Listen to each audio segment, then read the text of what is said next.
The city of Lagos is alive with its usual chaos, blaring horns, crowded streets, and the scent of roasted plantains mixing with car exhaust.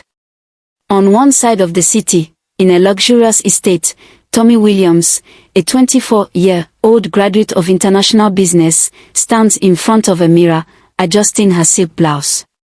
She is the only daughter of Chief Olumide Williams, a prominent politician with presidential ambitions. Everything about her life has been pre-planned, her education, her career, even her potential husband. On the other side of the city, in a small mechanic shop near Oshodi Market, Emeka Okafor, a 26-year-old self-taught mechanic, wipes his greasy hands on a rag as he walks on a client's car. He has big dreams, an engineering degree, a business of his own, and a better life for his younger siblings. But right now, survival is his priority. The inciting incident, a broken car, a new connection. Tomi, frustrated after another forced dinner with her father's political associates, decides to take a drive. She needs to breathe. Against her driver's advice, she takes the wheel of her brand new Lexus SUV and speeds through the streets. Just as she crosses into an unfamiliar area, her car jerks violently and stalls the flat tire. She sighs in frustration. The worst part. Her phone is dead. She steps out, her designer heels clicking against the rough pavement, feeling out of place. People glance at her, some with curiosity, others with amusement. Then comes Emeka, walking towards her with an easy confidence. He sees the issue right away. "Madam, you need help?" he asks, noting the bewildered look on her face. Tomi hesitates, her father's voice ringing in her head about staying away from people beneath her class. But she has no choice. "Yes, please," she says reluctantly. As Emeka kneels to change the tire, their conversation begins. He teases her for not knowing how to fix a simple flat, and she fires back with sarcasm.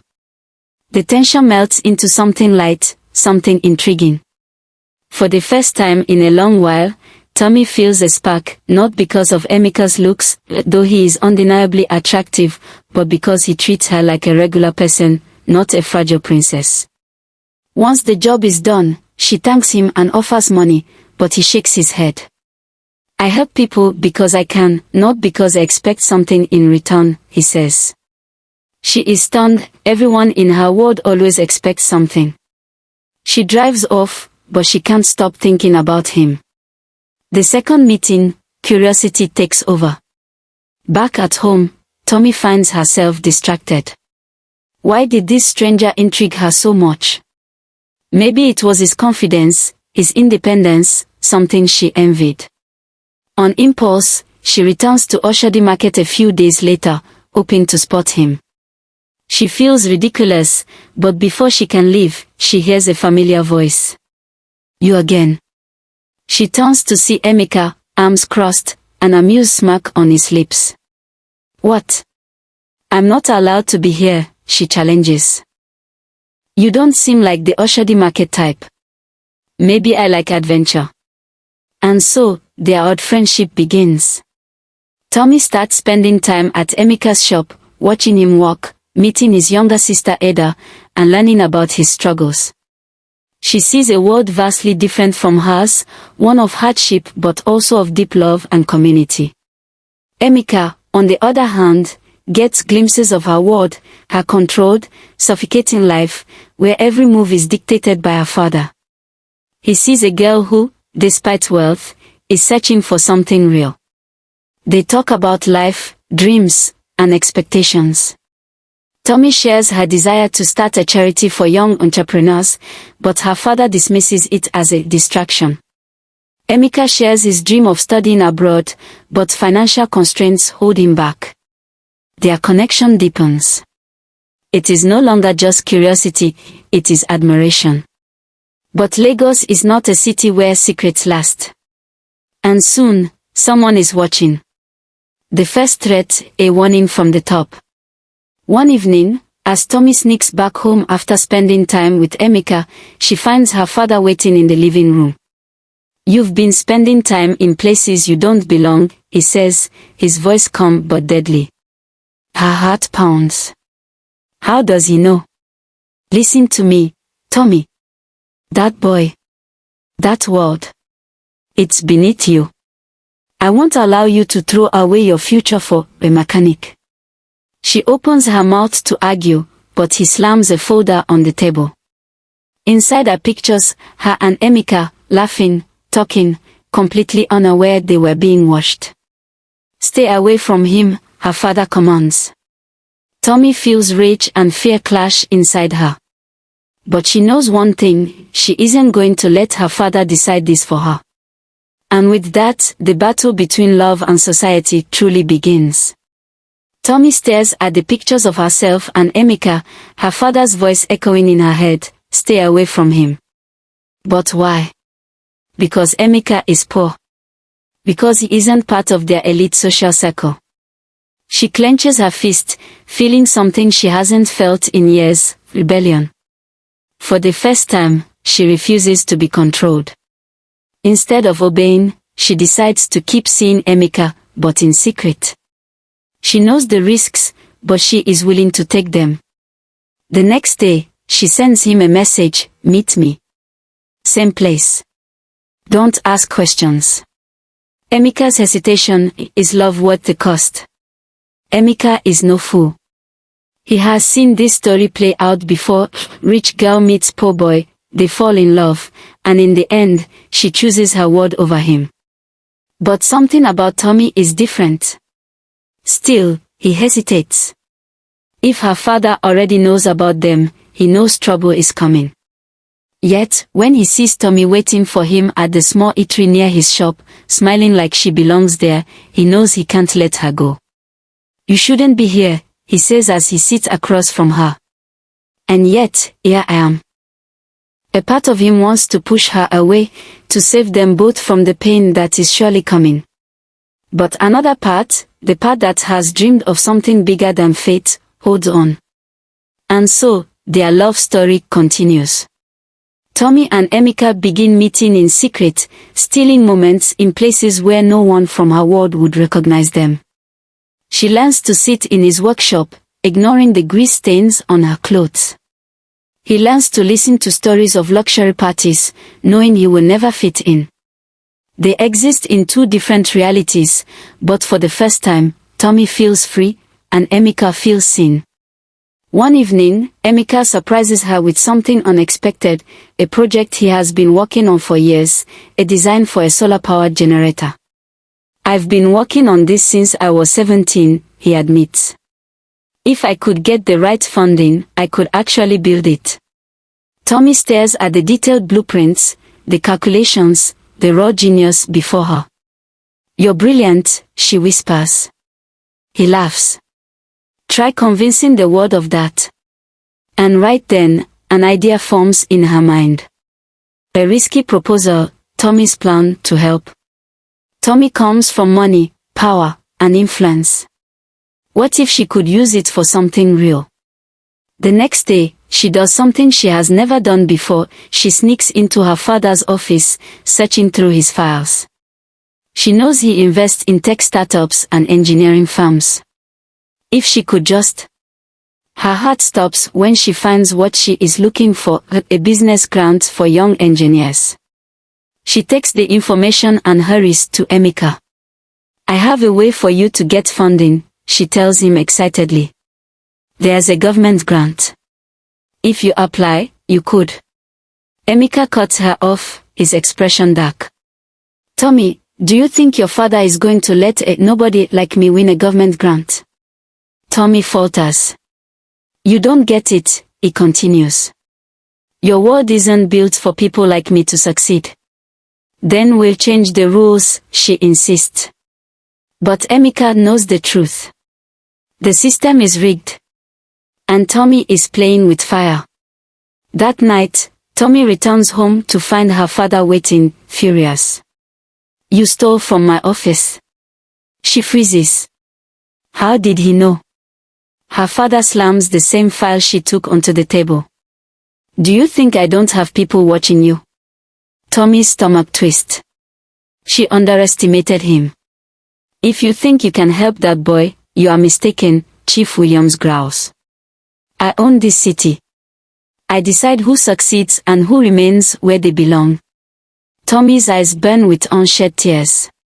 "Why do you hate him so much?" "Because he's poor. Because he's Igbo." Her father's expression hardens. "Because he is a distraction. And distractions get eliminated." The room turns cold. Tomi realizes, with chilling clarity, that this is not just about social class. Her father is willing to destroy Emeka. And she has no idea how far he will go. Emeka's life is in danger. The next morning, Emeka's shop is raided by tax officers, his equipment confiscated for lack of business permits. His small savings account is mysteriously frozen. And then the final blow, he is attacked by thugs in the middle of the night. Bruised and bleeding, he stumbles into his sister Ada's arms. "They said it was a warning," he gasps. "They said I should stay away from her." Ada's face turns pale. "Emeka, you need to leave. This is bigger than you." But Emeka doesn't care about himself. He cares about Tomi. And if he stays, she will be the one to suffer. A heartbreaking choice, Emeka walks away. Tomi rushes to see him after hearing about the attack, but when she arrives, Emeka is distant, cold. "You need to stop this," he tells her. She reaches for his hand, but he pulls away. "This isn't a fairy tale, Tomi. Your father will never let us be together." "Then let's run away," she cries. "We can leave Lagos, start over somewhere new." Emeka looks at her, beautiful, privileged, full of hope. He wants to say yes. But he knows better. "If I leave now, I lose everything I've worked for," he says quietly. "And you'll regret it." Tomi shakes her head. "I love you." For the first time, he doesn't say it back. Instead, he walks away, leaving her standing there, her heart shattered. Tomi stands frozen as she watches Emeka walk away. She wants to scream, to chase after him, to make him see that love should be enough. But deep down, she knows, this isn't about love anymore. It's about survival. For days, she doesn't hear from him. His phone is switched off. His shop is abandoned. It's as if he has disappeared. Back home, her father acts like nothing happened, as if he didn't just destroy the one person who ever made her feel truly alive. "I hope you've come to your senses," he says one evening. "Your future is too important for childish distractions." But Tomi doesn't feel victorious. She feels empty. Emeka, bruised but not broken, leaves Lagos for Enugu, where his uncle runs a small engineering workshop. He doesn't tell anyone, not even Ada, where he's going. He knows if he stays, he will either lose everything, or worse. In Enugu, he throws himself into work, determined to rebuild his life. No more distractions. No more dreaming of things he can't have. But no matter how much he tries to forget, Tomi is still in his heart. Every time he closes his eyes, he sees her smile. Every time he hears a love song on the radio, he remembers their stolen moments. But he forces himself to move on. Because he has no choice. Weeks pass. Tomi doesn't eat much. She barely sleeps. The fire in her eyes has dimmed, and everyone notices, especially her mother.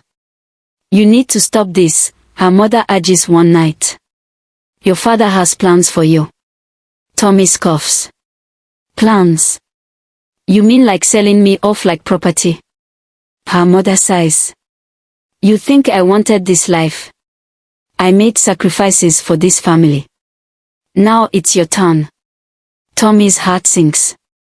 She realizes, with painful clarity, that her mother once had dreams too, dreams that died under the weight of duty.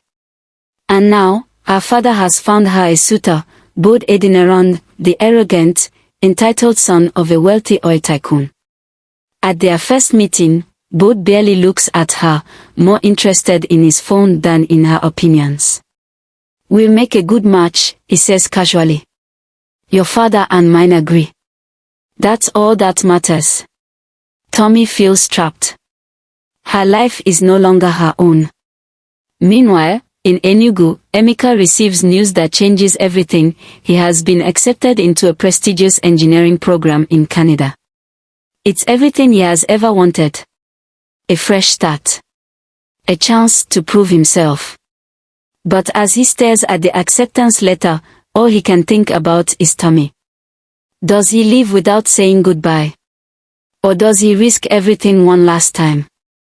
Just a week before her engagement party, Tomi stumbles upon something shocking, a secret recording of her father's conversation with Bode's father.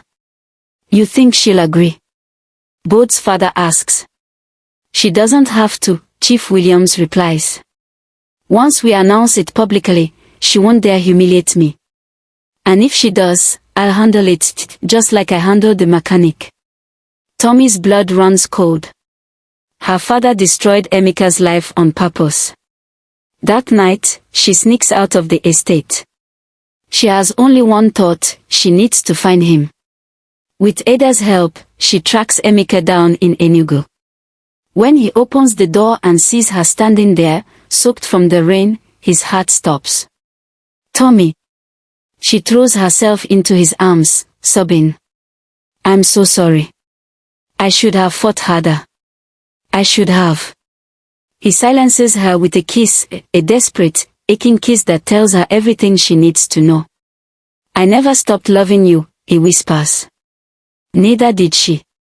But now, they have a choice: stay and fight, or leave everything behind. Tomi and Emeka stand in the dimly lit room, their hearts racing.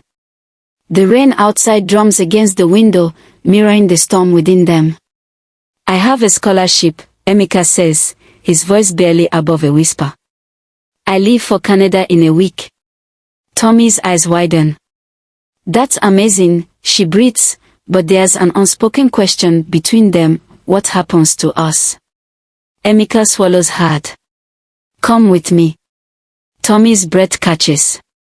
She wants to say yes, but her father's shadow looms over her. She knows what he's capable of. "If I run, he will never forgive me. He might come after you again." Emeka steps closer, cupping her face. "We've spent our whole lives letting other people decide for us. It's time we choose for ourselves." Tomi's mind spins. If she stays, she loses Emeka forever. If she leaves, she loses her family, her identity, everything she's ever known. But for the first time in her life, she isn't afraid. She takes a shaky breath. "Let's go." The moment Chief Williams realizes Tomi is gone, chaos erupts. Private security guards storm airports and bus stations, looking for her. The Williams family name carries power, and the entire city is watching. Tomi and Emeka move fast. With the help of Ada and some of Emeka's old friends, they secure forged travel documents and tickets for a flight leaving in 24 hours. But just when they think they are safe, Tomi's phone rings. It's her mother. "Tomi, please," her mother begs, voice trembling. "Come home before it's too late." Tomi closes her eyes, her chest tightening. "I can't, Mama. You don't understand, your father, he will ruin you." Tomi swallows her fear. Then let him try. The ultimate test: betrayal at the airport. At the airport, just as they approach the departure gate, they see them, men in black suits, waiting. Tomi's heart stops. Emeka grabs her hand. "Run." They dash through the terminal, weaving through travelers, security alarms blaring behind them. Just when they think they've made it, two guards grab Tomi. "No," she screams, thrashing against them. Emeka turns back, ready to fight, but more guards swarm in. And then, her father arrives. Dressed in his usual expensive suit, he watches them with an expression of pure fury. "You really thought you could escape me?" Tomi glares at him, shaking. You can't control me forever. Her father sighs. You're my daughter. Everything you have, everything you are, comes from me. Tomi lifts her chin. Then I'd rather have nothing. For the first time, Chief Williams falters. He doesn't recognize this version of her, the daughter who once obeyed without question, now choosing her own destiny. After a long silence, he speaks. If you leave, don't come back. Tomi's throat tightens. I wasn't planning to. With that, she turns and walks through the departure gate, hand in hand with Emeka. Her father doesn't call her back. She doesn't look back either. 1 year later, in Canada, Tomi and Emeka sit in a small apartment, sipping tea as snow falls outside. Emeka is deep into his engineering program, already working on new designs for sustainable energy. Tomi has started an online business, using her skills to build something of her own, without her father's name. Life isn't perfect. They struggle. They miss home. But they are free. And in the end, that's all that matters. One day, Tomi receives a letter from Nigeria. It's from her mother. Your father is not the same since you left. He watches the news every night, looking for a glimpse of you. He will never admit it, but he misses you. Tomi smiles sadly, folding the letter. She knows she can never go back, not yet. But one day, maybe, her father will finally understand. Until then, she and Emeka will keep choosing each other. Every single day. Thanks for watching. Please subscribe to this channel and don't forget to like, comment and share this video.